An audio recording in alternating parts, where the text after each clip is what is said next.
तपस्या हो रही थी, समाधि लगी थी, तो समाधि में वो राजा पहुंचा, आवाज लगाई, आवाज नहीं मिली, तो उसने 7 दिन का मरा हुआ सर्प उस महात्मा के गले में डाल दिया। पहुंच गए होंगे आप। ये 7 दिन का मरा हुआ सर्प उस महात्मा के गले में डाल दिया और वो राजा वहां से चला गया। थोड़ी देर बाद उसका पुत्र आया। उस पुत्र ने अपने पिता के गले में 7 दिन का मरा हुआ सर्प देखा, तो पिता तो समाधि में थे। पुत्र को बड़ा क्रोध आया कि मेरे पिता की समाधि लगी है और किसी ने 7 दिन का मरा हुआ सर्प ये मेरे पिता के गले में डाल दिया। उसने श्राप दिया कि जिस व्यक्ति ने इतना बड़ा साहस कि 7 दिन का मरा हुआ सर्प मेरे पिता के गले में डाला है, तो जिसने ये 7 दिन का मरा हुआ सर्प मेरे पिता के गले में डाला है, मैं उसे श्राप देता हूं कि 7 दिन के अंदर इसी तथ्य के द्वारा उसकी मृत्यु हो जाएगी। आप हैं श्री हरीश पालीवाल जी, कोषाध्यक्ष। आपकी ओर से भार्गव जी और लखनलाल जी के चरणों में 51 पत्र मुद्राएं समर्पित हैं और 11 पत्र मुद्राएं छोटी सी बिटिया है काव्या परिहार। आपकी ओर से लखनलाल जी और भार्गव जी के चरणों में 11 पत्र मुद्राएं समर्पित हैं। और फिर जगत आत्मा महेश भवानी माता पार्वती मेरी माता है और शंकर मेरे पिता है। मेरे पिता की वस्तु का अपमान करो कोई करेगा तो मैं उसका विरोध करूंगा। मेरे गुरु के किसी भी वस्तु का कोई उपकार करेगा, विकार करेगा, विगार करेगा, मैं उसका विरोध करूंगा। ये मेरा धर्म है। और राजकुमार, ये सच्चाई यही है कि पिता का कोई अपमान करता है तो पुत्र उसका विरोध करता है। अगर तुम भी हमारे सामने बोले हो तो तुम्हारे भाई से हमारी वार्ता हो रही थी और तुम हमारे सामने क्यों बोले? मैंने लक्ष्मण से कुछ नहीं कहा था तो भाई मेरी घोषणा थी 100 बिलगाई बिहाई समाजा नत मारे गई है सब राजा, तो राजाओं को मेरा विरोध करना चाहिए। तुम्हारे पिताजी राजा है वो मेरा विरोध करें, राजा तिलक मेरा विरोध करें। तुम राजा तो हो नहीं, तुम राजकुमार हो, तो तुम्हें विरोध करने की क्या आवश्यकता है? तुम राजा नहीं हो, तुम राजकुमार हो। और लक्ष्मण से हमारी कोई वार्ता नहीं थी, पर जब राम से वार्ता हो रही थी तो तुम्हें कहीं न कहीं तुम्हें अपने स्वामी के उन शब्दों को सुन करके ये कहीं न कहीं से मेरे प्रति विकार उत्पन्न हुआ और तुम मेरे सामने आकर खड़े हो गए। तो कहीं न कहीं ये विधा ये बताती है। तुमने कहा धर्म धनुष तोड़ने वाले ने धर्म का कार्य किया है पंडित जी। अब मेरा ध्यान पूछा कि आखिर धर्म कहते किसे हैं?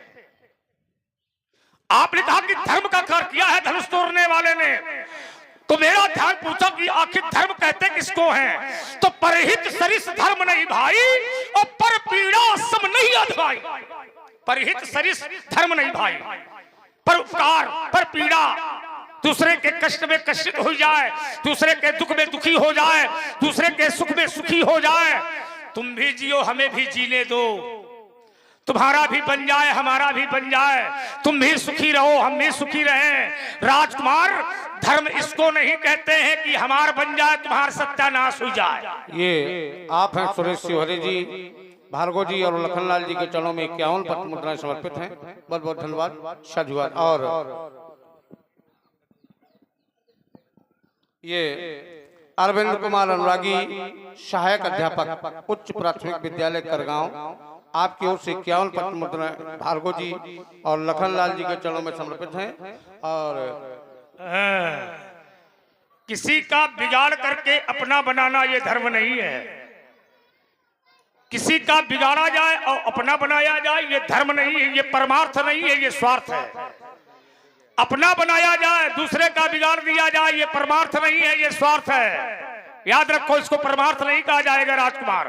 परमार्थ कहते किसे हैं? तो मानसकार कहता है व्यास जी। एक बार पुनः अरविंद कुमार अनुरागी जी, सहायक अध्यापक, उच्च प्राथमिक विद्यालय करगांव। आपकी ओर से 51 पत्र मुद्राएं भार्गव जी और लखनलाल जी के चरणों में समर्पित है। बहुत बहुत एक अर्धाली से उत्तर दिए देता हूँ।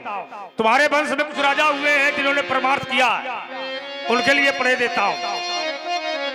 तो कहा शिवी दधिच्छे हरिश्चंद्र नरेशा, कहा शिवी दधिच्छ हरिश्चंद्र नरेसा, तो कहा सहे धर्म हित कोटि कलेसा, कहा सहे धर्म हित कोटि कलेसा। और शास्त्र में व्याख्यान दिया, परहित लागित जय जो देही, परहित लागित जय जो देही, संतति संत प्रशंस ही तेहि। वो संतति संत प्रशंस ही तेहि, जो परहित करते हैं, जो परोपकार के लिए जीते हैं, संसार साधु संत लोग, महात्मा लोग, ज्ञानी लोग उनकी जय जयकार करते हैं, उनकी प्रशंसा करते हैं। विचार करो, है थोड़ी वार्ता है। रेन पालक काल बस बोलत तो ही न संहार, रेन बालक काल बस बोलत तो ही ना संभार, ये थलु ही सम से पुरारी थनु, ये विदित सकल संसार। आइए महाराज, देखिए बहुत अच्छे लोग बैठे और बहुत अच्छी समाज लगी है। जो हंस हैं वही ये सत्संग में है, जो बगुले थे वो चले गए, है ना? तो जो हमारी आपकी वार्ता हो वो बहुत थोड़े थोड़े में हो, जिससे लोगों को तर्क भी याद रहेगा और हम दोनों लोगों की बातें भी समझ में आएंगी। आइए महाराज, मैंने कहा था कि पृथ्वी को दंड देने का निर्णय आपने क्यों लिया? पहला तर्क यही था मेरा, अब ध्यान देना सभी लोग। तो बाबा जी ने कहा कि पृथ्वी को हमने कई बार ब्राह्मणों को दान में दिया है, कई बार पृथ्वी का भार भी हटाया है, बहुत अच्छी बात है। आपने पृथ्वी को दान में दिया, पृथ्वी का भार हटाया, पृथ्वी को सुखी किया, बहुत बढ़िया है, ये सबको करना चाहिए। लेकिन यहां जो आपका निर्णय है महाराज, वो पृथ्वी को उलटने का है, भार नहीं हटा रहे हो। अगर भार हटाने के लिए कहा होता तो ये धर्म था, लेकिन यहां तो पृथ्वी को उलटने का निर्णय आप ले रहे हो। अब पृथ्वी को उलटना महाराज धर्म नहीं बल्कि अधर्म है। तर्क से जुड़ा हुआ तर्क आना चाहिए। भार हटाओ, अच्छी बात है, हम आपका सहयोग करेंगे। आपने पृथ्वी को लाभ दिया, अच्छी बात है, लेकिन यहां जो निर्णय आपके द्वारा लिया जा रहा है महाराज, ये धर्म पर आरूढ़ नहीं है। इससे अधर्म को बढ़ावा मिलेगा और आप जैसे लोग अगर अधर्म को बढ़ावा देंगे तो महाराज फिर संसार का क्या होगा? दूसरी बात, ये पृथ्वी साधारण नहीं है। पृथ्वी कौन है? थोड़ा विचार करिएगा। विष्णु पत्नी नमस्तुभ्यम, भगवान और विष्णु की पत्नी है ये। और महाराज भगवान विष्णु की पत्नी के लिए ऐसा निर्णय आपके द्वारा लिया जा रहा है। अरे महाराज, भगवान विष्णु की पत्नी हमारी माता है और हमारे लिए वो पूजनीय है। इसलिए महाराज माता के लिए जो व्यवहार होना चाहिए वो हानि का नहीं बल्कि लाभ का होना चाहिए। माता के प्रति महाराज अधर्म का नहीं बल्कि धर्म का निर्णय होना चाहिए। इसलिए मैंने कहा था कि माता पृथ्वी ने कोई अपराध नहीं किया, माता पृथ्वी का कोई दोष नहीं है, तो फिर आपने पृथ्वी को उलटने का निर्णय क्यों लिया? पुनः विचार करिए। आइए, आपने कहा कि मैं सामर्थ्यवान हूं, सामर्थ्यवान हूं मैं। अच्छा, तो क्या सामर्थ्यवान लोग पृथ्वी उलटते हैं क्या? ऐसा कोई सिद्धांत है? अरे भाई, वो तो पृथ्वी का सृजन करते हैं, पृथ्वी का भार हटाते हैं जो सामर्थ्यवान होते हैं।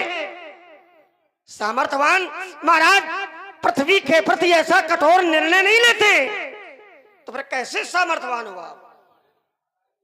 इसलिए महाराज पुनः चिंतन करें, आपका जो ये निर्णय है ये हमारी दृष्टि में ठीक नहीं है, उचित नहीं है, बल्कि अनुचित है।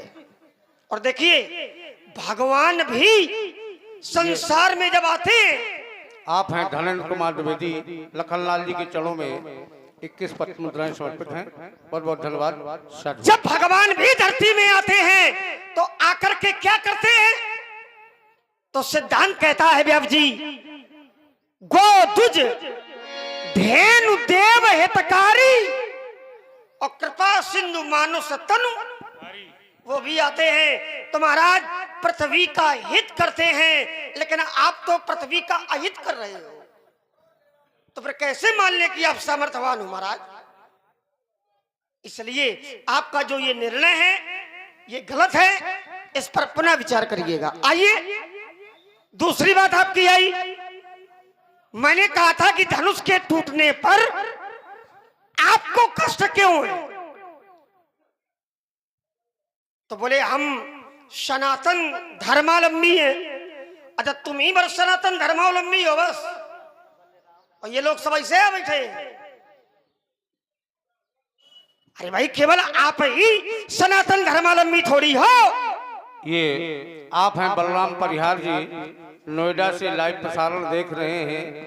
लक्ष्मण परशुराम संवाद, आपकी ओर से 11 पत्र मुद्राएं लक्ष्मण जी के चरणों में और 11 पत्र मुद्राएं भार्गव जी के चरणों में समर्पित हैं। बहुत बहुत धन्यवाद। साधुवाद। यहाँ महाराज बड़े बड़े महात्मा उपस्थित है, बड़े बड़े मुनीष उपस्थित है, याज्ञवल्क्य जैसे महर्षि महाज्ञानी उपस्थित है।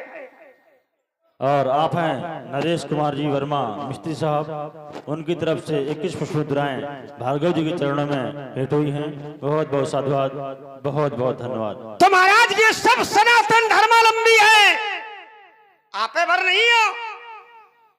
तो जब ये सब सनातन धर्मावलंबी हैं तो फिर इनकी कुशलता काहे नहीं गई, इन्हें कष्ट क्यों नहीं हुआ, आपकी ही कुशलता क्यों गई। आइए दूसरी बात इसी से जुड़ी हुई, तो आपने कहा कि शंकर जी हमारे गुरु हैं, इसलिए हमें कष्ट है, इसलिए हमें दुख है।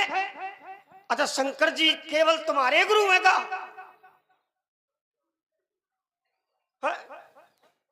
भाई केवल तुम्हारे गुरु हो तो ये बात लग जाए तुम्हारी। अरे शंकर जी तो महाराज संसार के गुरु हैं, तुम त्रिभुवन गुरु वेद बखाना, और संसार में और किसी को कष्ट नहीं हुआ। गुरु तो वो सबके। अच्छा राजा जनक के गुरु नहीं है क्या शंकर जी, क्यों? अरे राजा जनक के भी तो गुरु हैं। हाँ ध्यान दें, आप हैं श्रीमान जी शिव कुमार प्रजापति जी, जवारा कमेटी के सदस्य हैं। उनकी तरफ से 21 पुष्प मुद्राएं भार्गव जी के चरणों में और लखनलाल जी के चरणों में बैठी हुई हैं। बहुत बहुत साधुवाद, बहुत बहुत धन्यवाद। तो महाराज राजा जनक भी भगवान शंकर के ही शिष्य हैं और आप भी भगवान शंकर के शिष्य हो। तो शिष्य अगर कोई अपराध करता है तो शिष्य को दंड देने का अधिकार शिष्य नहीं ले सकता है। एक शिष्य को दंड देने का अधिकार दूसरे शिष्य को नहीं है। हाँ अगर शिष्य के द्वारा कोई अपराध किया गया है तो शिष्य को दंड देने का अधिकार गुरु को है।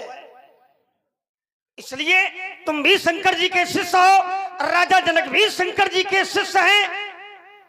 और महाराज एक शिष्य दूसरे शिष्य को दंडित करे, उसके प्रति कोई कठोर निर्णय ले, ऐसा कोई सिद्धांत नहीं है। आपने कहा तू काल के वशीभूत है, तो एक बात आपको बता दूं कि मैं काल के वशीभूत नहीं हो सकता। मैं ही नहीं बल्कि समाज का कोई व्यक्ति काल के वशीभूत नहीं हो सकता है।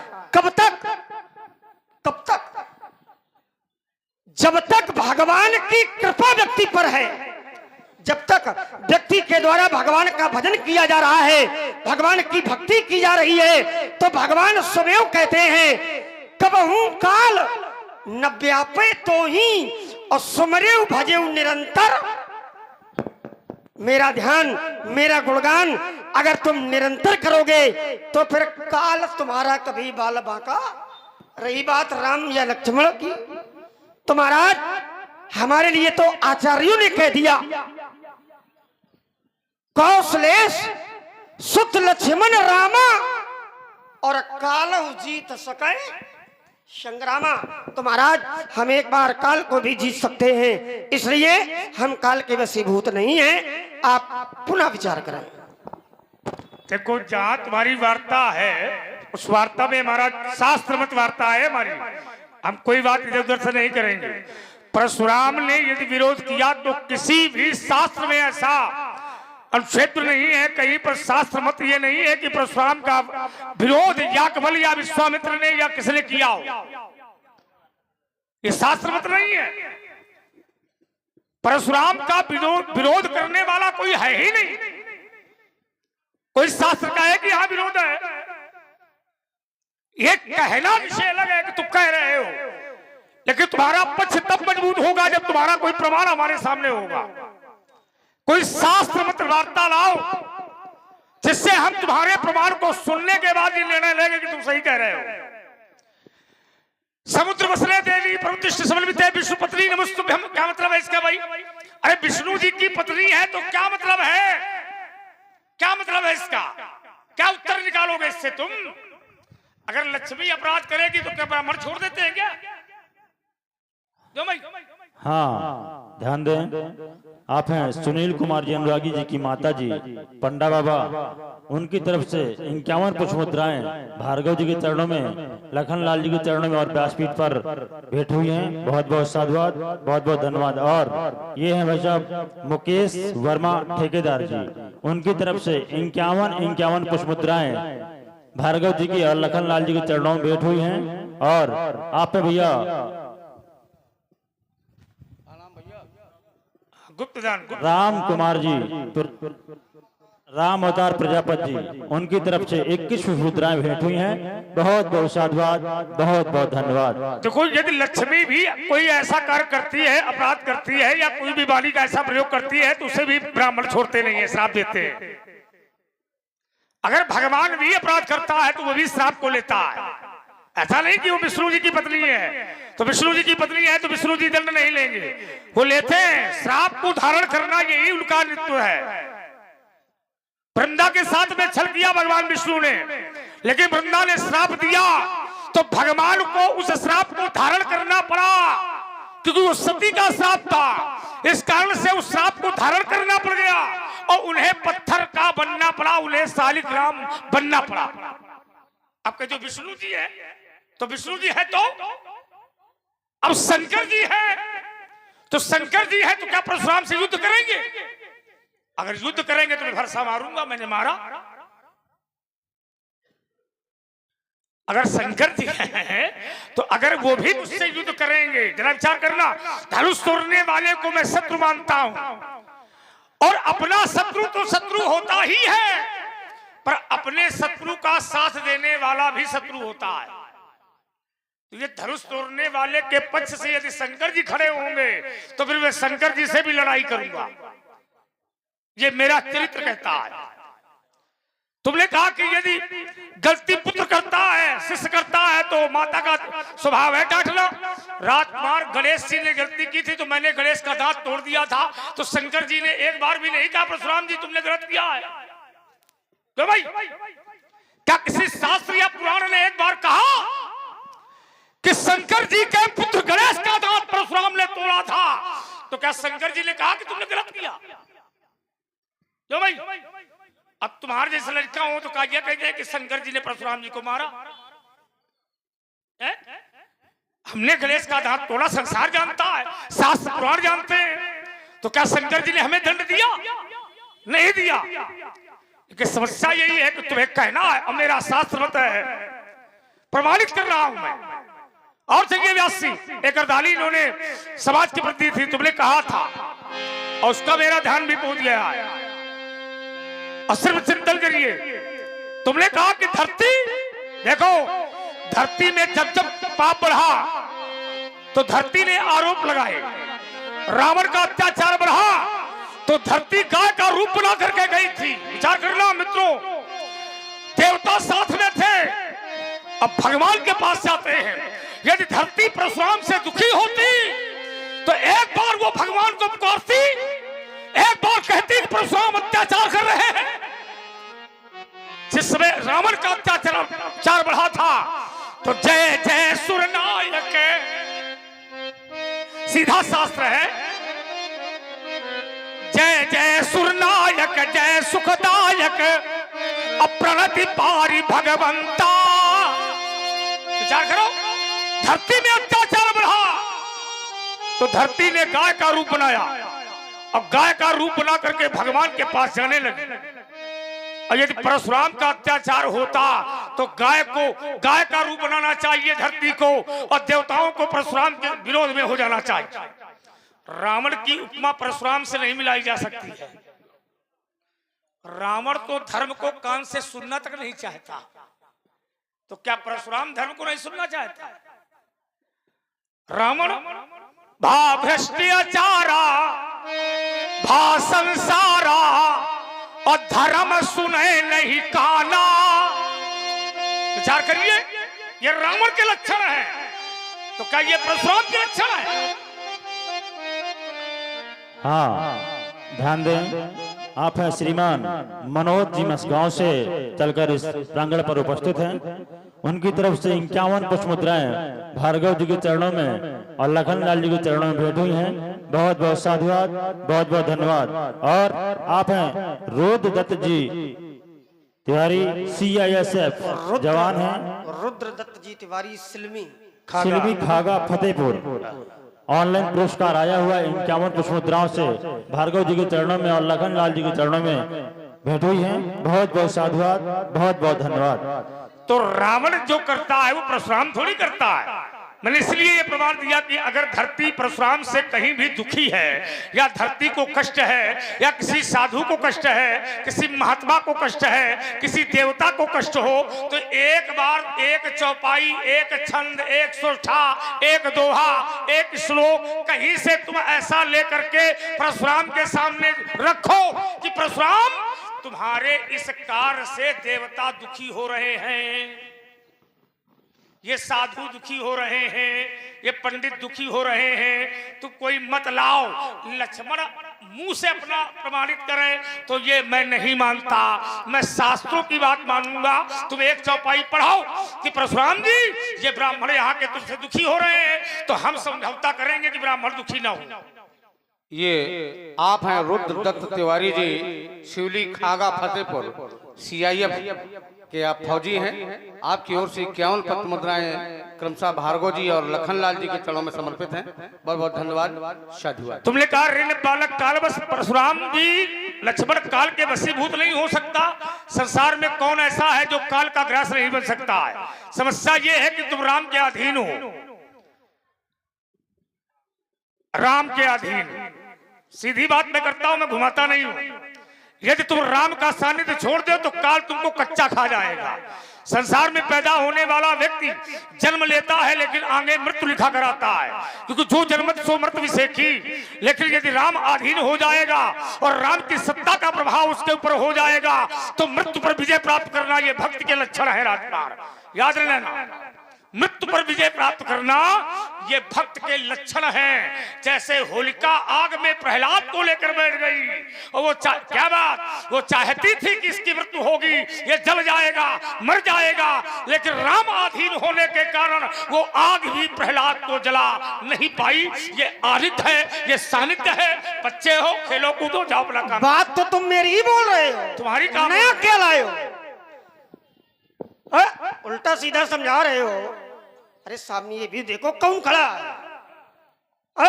अरे भाई मैंने पहले ही कहा था कि जब तक व्यक्ति भगवान की भक्ति कर रहा है तब तक काल व्यक्ति का बाल बाका, और तुमने भक्त के लक्षण बता दिए। यही बात तो मेरी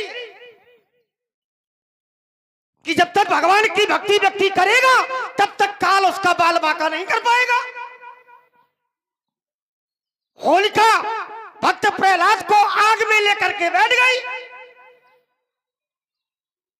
भक्त प्रहलाद का इसलिए बाल बांका का काल नहीं कर पाए क्योंकि भक्त प्रहलाद भगवान विष्णु के बहुत बड़े भक्त थे। इसलिए महाराज अगर व्यक्ति के द्वारा भगवान की भक्ति की जा रही है तो फिर काल व्यक्ति का बाल बांका नहीं कर सकता है। अगर किया होगा तो हाँ किया हो तो लाओ प्रमाण, ये भी मिलेगा। भाई हमसे प्रमाण मांग रहे हो। देखिए वार्ता जो हो रही है, हाँ, अरे ठीक है, यद्यपि वाणी तो प्रमाणित है ही, लेकिन आपके द्वारा जो बोला जा रहा है या हमारे द्वारा बोला जा रहा है तो ये शास्त्र मत ही बोला जा रहा है। ठीक है, अपने मन से ना आप कुछ बोल रहे हो ना हम बोल रहे हैं, तो यहाँ जो भी है वो शास्त्र के अनुसार ही है। ठीक है, तो काल बाल बांका व्यक्ति का तब तक नहीं कर सकता है जब तक व्यक्ति भगवान की भक्ति कर रहा है। और देखो एक प्रमाण में जोड़ दूं, जैसे महात्मा मार्कंडे, हाँ कुछ नया दर्शन लाओ है ना, जिसे हम दे रहे हैं तो हमारी बात का प्रमाण देते हैं, बिना प्रमाण के हमारी कोई बात नहीं होगी। जैसे महात्मा मार्कंडे भगवान की कृपा हो गई, शंकर जी ने वरदान दे दिया, तो महाराज काल आया, यमराज आए और देखा कि महात्मा मार्कंडे तो भगवान शंकर जी की भक्ति में लीन है। और कर क्या रहे हैं? भगवान शंकर के द्वारा जो मंत्र दिया गया था, महामृत्युंजय मंत्र, महात्मा मार्कंडे के द्वारा उस मंत्र का जाप किया जा रहा था। यमराज आए, काल फांस फेंका, लेकिन प्राण नहीं ले पाए। क्यों? क्योंकि महात्मा मार्कंडे के द्वारा भगवान शंकर की भक्ति की जा रही थी। तो जब तक व्यक्ति भगवान की भक्ति कर रहा है तब तक महाराज व्यक्ति का बाल बांका काल नहीं कर सकता है। और देखो आपने कहा कि तुम राम के अधीन हो, बिल्कुल है राम के अधीन। अरे भाई भगवान के अधीन कौन नहीं है? भगवान के अधीन तो सब है, सब भगवान के अधीन है। और महाराज अगर मैं भगवान के अधीन हूं तो उसमें कोई गलत बात थोड़ी है। भगवान के भक्त हैं हम, और भगवान के भक्त हैं, सनातन धर्मावलंबी है, तो महाराज हम भगवान के अधीन ही रहेंगे। इसलिए महाराज पुनः अपनी बात पर चिंतन करो।